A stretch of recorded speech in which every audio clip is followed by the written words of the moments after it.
I call the member for Goldstein. Thank you, Deputy Speaker. And it's hard to know where to begin with this motion. I mean, you are right that it is also hard to follow member for Fisher. Got it right. It's hard to know where to start on this motion, because in the end, what we've just heard is a sad, myopic understanding of what you actually need to deliver better education. And this is the critical point. Listen to the word to those opposite: outcomes for Australian students. There's an obsession and a focus only on inputs, but there is no actual interest in making sure there are good outcomes for those people who go to Australia, who invest in building their own career path, their knowledge, their expertise, to be able to be successful in their life.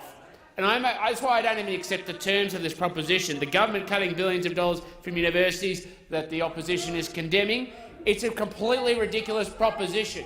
Firstly, it's not actually based on any evidence or even true. In fact, what we know is during the previous Labor government, they actually cut about $6 billion to the higher education research in its final 3 years, including its cumulative 3.25% efficiency dividend, which applied to research grants, and the higher education participation and partnership program. And the government's proposed efficiency dividend does not apply to these programs, yet Labor now opposes a similar measure it announced in government, which goes to the heart of hypocrisy, let's face it. But more than anything else, it doesn't actually focus on outcomes, making sure that students who go to universities get an education and get an improvement. Now, I'm not sure what the experience is of many members in this place in universities, but having actually sat on a board of a university, what I know is that just handing out more and more dollops of cash to universities actually doesn't improve outcomes for students. What actually? Well, that's good. There are other members who apparently have been on boards, so they might know the experience as well. But since I have been on the board of Monash University in the great state of Victoria, I have seen firsthand how the myopia and the dependence and chasing government money distracts universities from the core task of actually delivering outcomes for students. In fact, when universities are focused on delivering education services that people demand and actually put them in the best position to go into the workforce to be able to live a successful life, students quite like it. And they actually do understand that, yes, and I understand and support and appreciate that you need to have equity measures. You need to make sure that regardless of who you are and the background and your circumstances, that if you have merit, talent, ingenuity and can make a significant contribution to this country, and you can secure the opportunity of tertiary education, that equity measures are appropriate to make sure that people do not face unnecessary burdens or limitations. Which is why what Labor introduced, which is called HECS, and these days we call fee help, still stands today.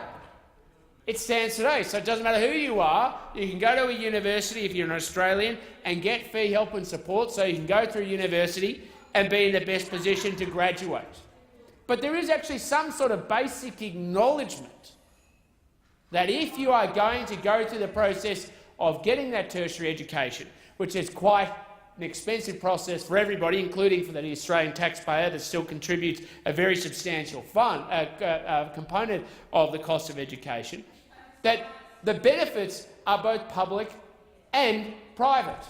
And so the repayment has to involve both public contributions, which it is, and private contributions as well.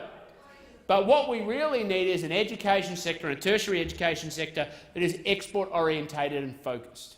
One that recognises the potential of the sector to grow and to not just provide services to Australian students, though that is an important part of it, but to be able to provide the services demanded around the world.